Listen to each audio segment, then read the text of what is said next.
দৰ্শকসকল, আজি পুনৰ মোৰ চেনেললৈ আপোনালোকক স্বাগতম জনাই নতুন এটা ৰেচিপি লৈ আপোনালোকৰ সন্মুখত উপস্থিত হৈছোহি। মই আপোনালোকলৈ এটা নতুন ৰেচিপি লৈ আহিছোঁ। সেইটো হৈছে কলডিলৰ পিটিকা। মই এটা কলডিল বইল কৰি লৈছোঁ, এনেদৰে দুভাগ কৰি।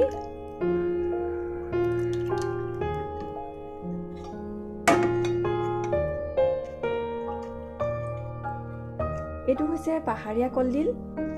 ইতিমধ্যে মই ভালদৰে এইটো বইল কৰা হৈ গৈছে। এতিয়া মই ইয়াক পিটিকি ল'ম।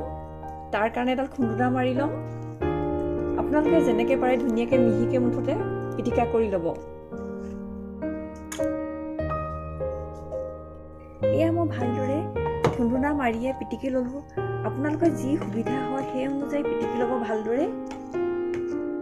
পিটিকাখনৰ কাৰণে তেল গৰম কৰিছোঁ, মিঠাতেল দিছোঁ।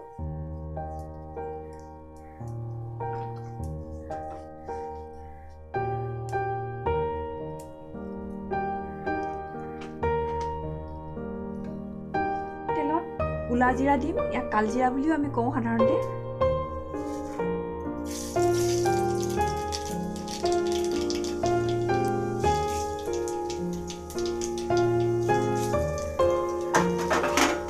নহৰু কেইফুটামান কুটি থৈছিলোঁ, এই নহৰু কেইফুটা দি দিম।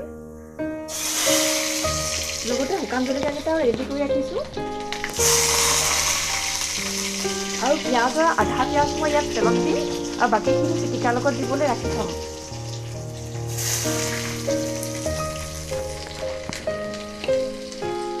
পিটিকাত দিয়া তেল ৰেডি হৈ গৈছে, ইয়াত ঢালি দিম পিটিকাৰ লগত। কেঁচা পিঁয়াজ অলপো মিহলাই দিম। এয়া নিমখ অলপ মিহলাই দিছোঁ। এতিয়া এই শুকান জলকীয়াকেইটা মই ভালদৰে ভাঙি দিম।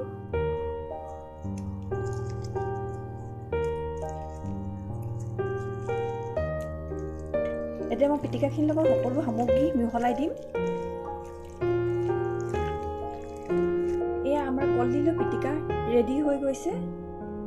আপোনালোকে এনেদৰে বনাই ঘৰত খাই চাবচোন। আৰু নতুনকৈ যদি মোৰ চেনেলটো আপোনালোকে কোনোবাই চাইছে তেনেহ'লে ছাবস্ক্ৰাইব কৰিবলৈ নাপাহৰিব আৰু বেল আইকনটো বজাই দিব।